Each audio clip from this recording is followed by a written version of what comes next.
وعلیکم السلام ورحمۃ اللہ وبرکاتہ۔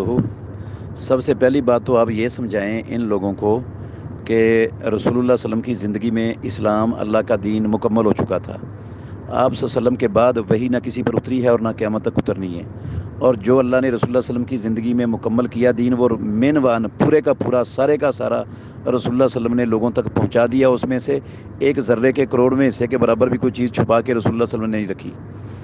تو اب یہ جو درود تنجینہ ہے یا درود مقدس ہے یا درود تاج ہے یا درود لکھی ہے یا درود ماہی ہے، یہ اس طرح کے بہت سارے جو لوگوں نے اپنے پاس سے درود بنائے ہوئے ہیں، یہ تو اللہ رب العالمین نے نازل ہی نہیں کیا اپنے نبی پر، نہ قرآن میں ہے نہ حدیث میں ہے۔ تو جو ان درودوں کو پڑھتا ہے گویا کہ وہ اللہ کے قرآن کو غلط سمجھتا ہے۔ قرآن میں کہا ہے اللہ نے دین مکمل ہے، وہ مکمل ہی نہیں سمجھتا، وہ اور بھی بناتا ہے چیزیں دین کے اندر ثواب کے لیے، نیکی کے لیے۔ اگر وہ مکمل سمجھتا اسلام کو تو اور کیسے بناتا وہ؟ اچھا، رسول اللہ صلی اللہ علیہ وسلم کو بھی وہ نعوذ باللہ غلط سمجھتا ہے۔ اللہ کے نبی نے کہا کوئی چیز بچی نہیں۔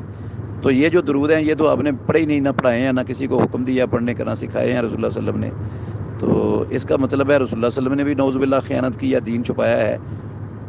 تو یہ تو بڑی خطرناک بات ہے۔ دوسری بات یہ ہے کہ اس طرح کی محفلیں اور مجلسیں جن میں یہ درود پڑھے جاتے ہیں اور خود ساختہ دم پڑھے جاتے ہیں یا قرآن پڑھ کے پھونکا جاتا ہے کھانے پر، یہ نہ رسول اللہ صلی اللہ علیہ وسلم کا طریقہ ہے، نہ خلفائے راشدین کا طریقہ ہے، نہ عشرہ مبشرہ میں سے کسی کا، نہ صحابہ میں سے کسی صحابی کا طریقہ ہے، نہ ائمہ اربعہ میں سے کسی امام کا طریقہ ہے۔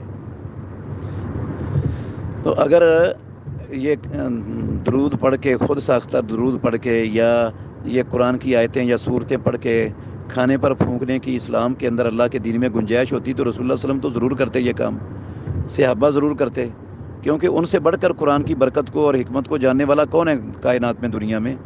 جب انہوں نے نہیں کیا تو کسی اور کے لیے کرنا یہ حلال اور جائز کیسے ہو جائے گا؟